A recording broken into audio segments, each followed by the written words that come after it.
I didn't say he has to do any accusing, nor we would do that, but I'm saying is, let's worry.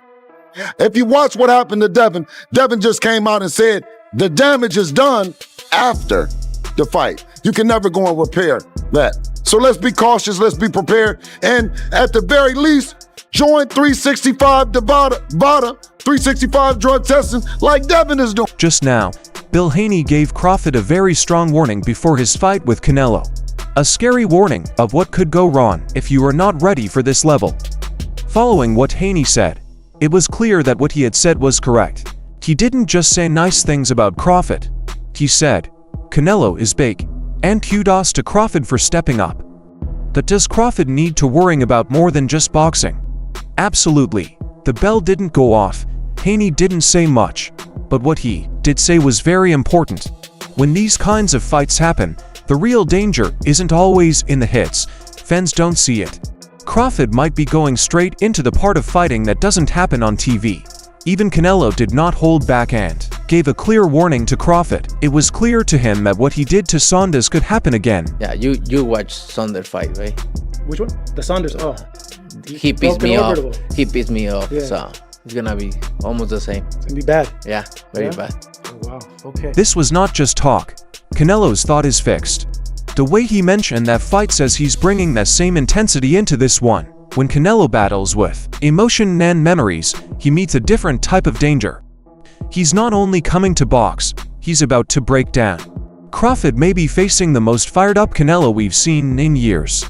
He did not simply make big statements, he's working behind the scenes. Canelo's training shows that he is fully committed to what lies ahead.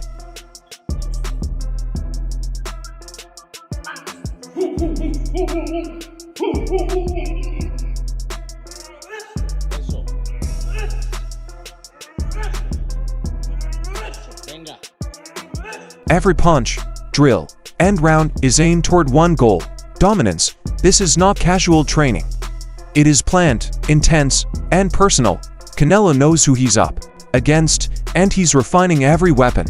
He isn't dismissing Crawford, he is ready to beat him. And if this momentum continues into the night, we may be watching a fight. Even Joe Rogan couldn't ignore one of Canelo's most savage moves. He pointed out something that most fighters do not consider until it is too late. Canelo has such unique skills, and one of the weird things that he does that very few people since Rocky Marciano does is he punches your arms. Yes. He brutalizes your arms. This isn't just a technique, it's a psychological and bodily struggle.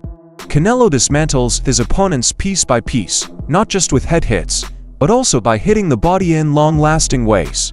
Fighters walk in thinking it's just another fighting battle, but they can't lift their arms. That kind of punishment wears on you quickly, especially in the later games. If Crawford isn't prepared for this amount of pressure, it will be a survival test rather than a competence test. Bob Arum did not hold back either. He broke down something unusual about Canelo. This time, it's something considerably more scary than his power or speed. Another brilliant guy. He has the greatest punch resistance in the sport. You know, we talked about it earlier. One knockout in the whole career. Knockdown. And it wasn't a knockdown. And it wasn't really a knockdown in my personal view. So, because he didn't touch the canvas. He's never been on the canvas. And we call it chin. And I think that we kind of missed the point by calling it chin. This is what separates Canelo from nearly everyone in the sport. It's not just how hard he hits, it's how driven he is to harm. You can land clean or heavy, yet he continues to move forward as if nothing has changed him. When a fighter's will is backed by such resistance, it becomes a nightmare to deal with. And for someone like Crawford, such unwavering durability could be the most difficult problem to fix. And just when you thought you knew everything about Canelo, Bob Arum shares something unexpected. It's part of his regimen, which explains why he has a greater discipline than most boxers. Watch him train at the equestrian center, where he would go to the equestrian center in the morning and do 2.5 hours of hunter-jumper riding before going to his gym in the afternoon to do 3.5 hours of boxing training. It's not simply about strength, because it is about control, balance, and mental focus. This type of training builds reflexes that most fighters do not consider. It explains why Canelo moves the way he does and fights with patience and accuracy. Every hour spent outside the ring directly affects how dangerous he is inside it. And as the Crawford bout approaches, it's clear that he's preparing at a higher level than others. But Iran did not simply mention the training, he explained why it comes easily to Canelo. What he shared shows how Canelo's control and balance were developed much before he entered the ring. Because he was riding horses since he was a little kid. He was skilled enough to do it. You controlled the height of the jumps. You say set the jumps at 36 inches or 40 inches. You know what the horse can do. It's all about staying on the horse. This is not simple conditioning. Every D is the result of a lifetime of discipline.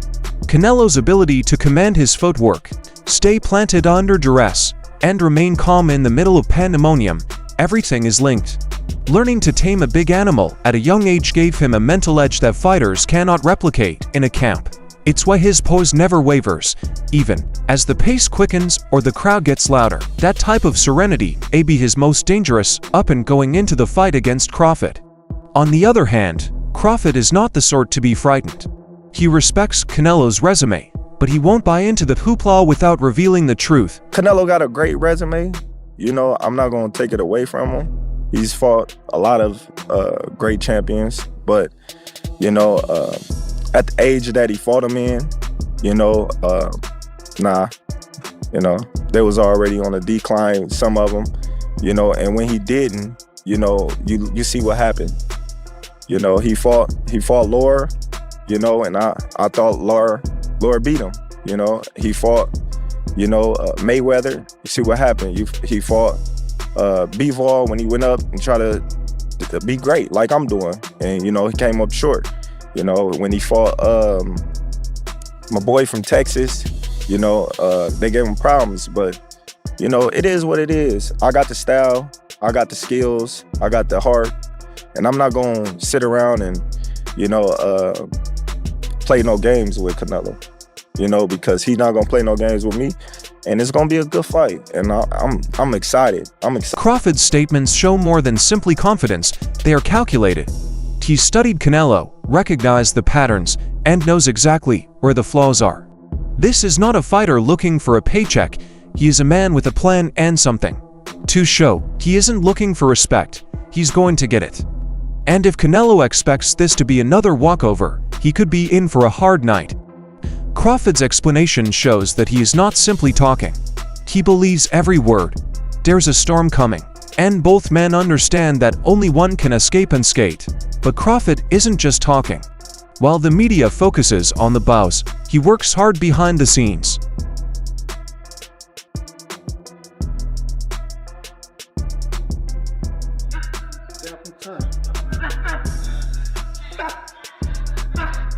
Every jab shows intensity, and every move demonstrates accuracy. This isn't casual planning. He is polishing the tools of battle, not merely showing up for a paycheck.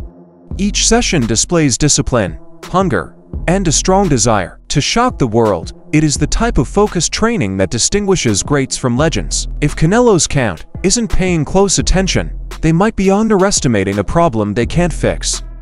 Even Tony Harrison, a seasoned boxer, couldn't hide his admiration for what was happening. He spoke openly about the risk, the fortitude, and what this moment truly meant. It's a dangerous fight. It's a super dangerous fight. Yeah. And like I said, my answer to that was my skin color, because I'm always riding for my people. I know. I'm riding for my people through thick in and thick out. But realistically, super fucking tough. It's a super fucking tough fight. But I like that the best fighter that I think in my generation is daring to be great. Yeah. You know, against the greatest there is to be great against. You know what I'm saying? Moving up, skipping a weight class, going into another weight class to fight the very best. My man, kudos to him. I love it. That's what being a fighter is about. Yeah. Taking those kind of chances. So yeah. He's been through the rigors. So when he says it's extremely risky, it hits home. This is more than just a test of skill, it is a test of willpower, pride, and heritage. Crawford is jumping divisions and diving directly into the lion's den. Instead of making grandiose pronouncements, he allows his actions to speak for themselves. When real boxers admire a move like this, the world should take notice because moments like these distinguish the good from the great, the type that live on in history. But Harrison didn't simply talk it up. He broke it down with pure force, IQ. He hinted to something deeper. This may be the ideal chance to take the shot. But facts is facts. He got his hands full. But when it comes down to timing, I think the time is right. If you was gonna do it, now is the time to do it because Canelo's slowing down. He doesn't throw as many combinations as he used to. He's definitely still durable. So I don't think Canelo is going, Crawford is going in there trying to stop Canelo because that would be idiotic. He is not wrong. Timing is everything in fighting. And if there was ever a time when Canelo's armor could be just slightly cracked, it's now. There are fewer combinations and signs of wear, but the danger remains very much alive. That's what makes this fight so exciting. It is not a walkover, rather, it is a calculated risk. Crawford isn't entering foolishly, he comes in bright, focused, and hungry. And just when you think it's all about power, Harrison takes a nasty jab at perspective. He remembers a conflict from the past. One that is still known in boxing history, that Mayweather-Canelo connection is not coincidental. It's a blueprint, a reminder that speed, footwork, and timing can beat physical strength. Crawford, like Floyd, thrills on making opponents miss. And if Canelo's pace has dropped even little, it may be expensive. This isn't just a technique. It's precise fighting. Harrison sees a chance. Crawford does not need to beat Canelo, he simply needs to outthink him. And with the right strategy, history may simply repeat itself under a new name. Meanwhile, other onlookers are skeptical of the analogies between Mayweather and Canelo. They believe this combat has its own unique rhythm and a new level of danger. I think it's totally different. I think, Canelo was only 23, he was very young. I think this fight's gonna be great. I do see Crawford maybe pulling it off because he's got good footwork, good speed. But I don't think they're close. I don't similar those two fights, Canelo and Floyd. I think they're just different styles. I mean, Floyd and Crawford. Robert Garcia offers a seasoned outlook, distinguishing hype from reality. He adds that Canelo is not the same fighter he was in his early 20s. He is smarter, bigger, and more calculated. And, while Crawford adds speed and precision, Robert does not put him together with Floyd. This is not about reproducing old plans, it includes writing a new one in real time. The collision of styles has the ability to make this a one-of-a-kind encounter. Lonnie B did not mince words during the debate over Mayweather analogies, expressing raw, uncensored opinions. Lonnie, a former professional boxer and Mayweather sparring partner, made sure his stance was loud and clear. I think if Canelo said that, Canelo's punch drunk. To say that Crawford, I don't care what version of Crawford we get, he's not better than Floyd Mayweather. Floyd is special in his own right. I don't think he's the greatest, but I definitely think he's top 5, top 6. You know what I'm saying? Floyd was special, man. Floyd had that it factor. Crawford is good too, but in my personal opinion, Crawford just don't have that sizzle. You know what I'm saying? I think he's been matched right in his career. But Crawford is a dog. He know how to get the job done. But I would never say he's better than Floyd Mayweather. Absolutely not. He watched many people using Mayweather's name casually. To him, that amount of grandeur is not something to be taken lightly. Lonnie identified Crawford as a skilled and determined dog, but Floyd was special. He had that sizzle, that it factor that set him out even amid legends. In Lonnie's opinion, Floyd may not be the clear GOAT, but he easily ranks in the top 5 or 6, but isn't in that lane. But just when you think the experts are divided along predictable lines, Fernando Vargas adds his own twist. He doesn't break it down numerically, he portrays an almost comical vision, but it's frighteningly true. I just think, in my opinion, we're gonna see a Tom and Jerry, brother. That's all. Tom and Jerry. We're gonna see a Tom and Jerry right there. Crawford's a little guy, man. My respect. Crawford's a hell of a fighter. Amazing. He can fight in any generation in his respective weight class. For a reason. But you think he's gonna stay in band with Canelo? I don't think so. He's gonna try to win the fight, bro. I won't do it. What does Tom and Jerry mean, Fernando? Tom and Jerry is gonna mean we're gonna be running, you know, well, what you should is not running, it's boxing. Yeah. You know what I mean? But you know, hey, I love both of those fighters. I think Canelo's a hell of a fighter, and so is Crawford, and so, you know, but you know, of course, you gotta go with Russ. You gotta have your, you know, your favorite. Canelo's a hell of a fighter. Vargas grins as he makes a Tom and Jerry reference, not to mock, but to show the upcoming chase. He thinks Crawford will play the smart, elusive fighter, probing and moving to make Canelo struggle for every inch. Vargas respects both warriors, but he isn't hesitant to say where his devotion lies. There is admiration for talent, as well as a feeling of old-school pride in raw Mexican force. He's not simply starting a fight, he's calling out the beat of it. But just when the talk seemed to be settling into respectful analysis, Lonnie B brings up another point, one that throws suspicion on Crawford's leap to 168. He doesn't only talk about skills. He draws on previous performances, diving into the type of trouble that may quietly re-emerge. It's not normal trash talk, it is a whirring clothed in knowledge. Lonnie highlights a time in Crawford's career that many people forget, a fight in which size and pressure challenged him seriously. He sees the same danger doubled when faced with someone like Canelo, who punches with purpose and slices the ring with intelligence. Lonnie thinks it's more than just Crawford's talent. It's about whether his instincts will fail him when the heat is on. If Crawford decides to stand and bang instead of boxing, Lonnie suggests that this may not result in a decision. It might end in chaos. Just when you think Lonnie B has finished, he throws in another gem, a technological problem that many fans miss. This time around, it's not about skill, it's about the effect on the body. This is not showy talk, this is real boxing knowledge. Lonnie focused on the unseen war, body shots, weight tiredness, and wear and tear over time. It is the silent part of the battle, measured in inches lost rather than knockouts.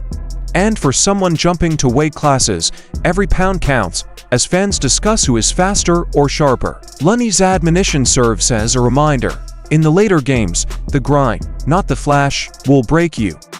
Lonnie B wasn't finished putting out the facts. He took it a step further, presenting names and size comparisons that touched home. This next take may anger Crawford fans. So here's the thing, right? I think Crawford is good, but if you look at his fight with what's his name? Matronov? Yeah. I'm sorry, Matronov at 154. Like, he gave him trouble. Like, you know what I'm saying? He gave him trouble. I think he's going up 2 different weight classes. I think Crawford's an excellent boxer, but I think his heart is too big sometimes. I think if he get in a slugging match with Canelo, it's going to go bad for him. But I can see him, this is how I think the fight going to go, and I could be wrong. I can see him outboxing Canelo for about 5-6 rounds. Lonnie focuses on size and durability, which are usually ignored when hyping up a slick fighter like Crawford. He highlights Canelo's experiences with naturally larger people who can accept and deal out punishment, and when you compare that to Crawford's frame at 168, the issue is real. As the fight progresses, the weight disparities become more obvious. It's not about speed anymore, it's about surviving the bigger man's war. Even with all of the power talk, not everyone is betting against the slick expert. One previous champion thinks Crawford will achieve via talent rather than muscle. He said, I still think Crawford's going to win.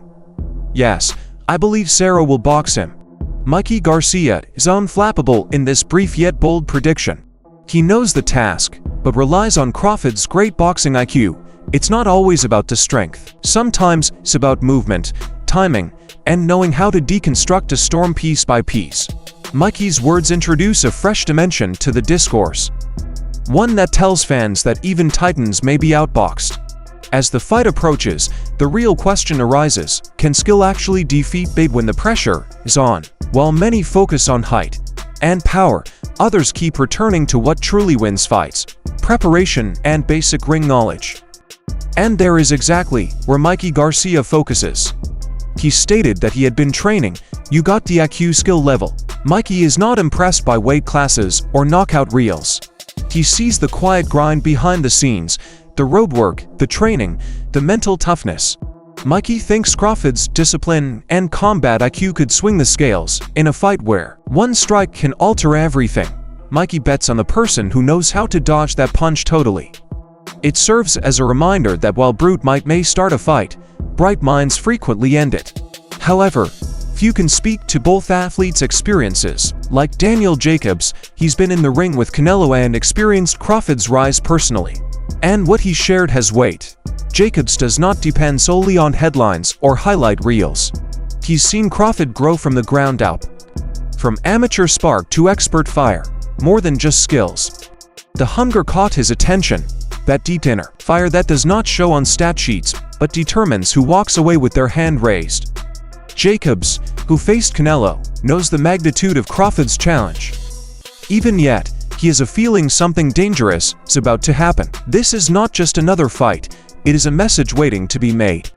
Daniel Jacobs has a different viewpoint. He knows what it takes to be great and to surpass greatness. Excited about this fight. Canelo obviously is self-explanatory. There's really no need to go down the rabbit hole when it comes to him. But I do see this being as a 50-50 fight. But if I was a betting man, I would bet on Crawford. But also, too, you can't count Canelo out. I mean, would go in, I'm assuming, as the favorite. Jacobs isn't afraid to describe it as a nail-biting battle.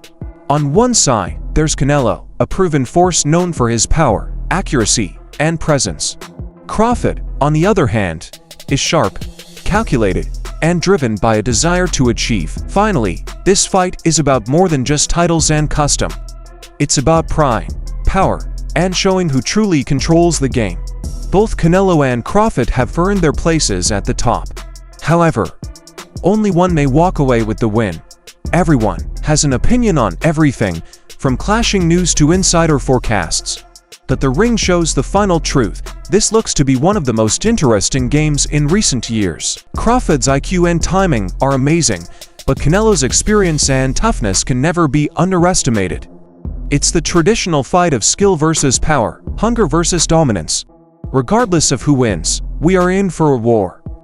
What are your thoughts? Who has the advantage? Crawford, calm and controlled, or Canelo, forceful and proven? Do you agree with the fighters' opinions, or do you see things going the other way? And what moment do you think will decide the fight? Share your views in the comment area below. We'd love to hear your view. Don't forget to subscribe to our channel and look out for more movies like this. Breakdowns, forecasts, and all the action from the fight scene right now.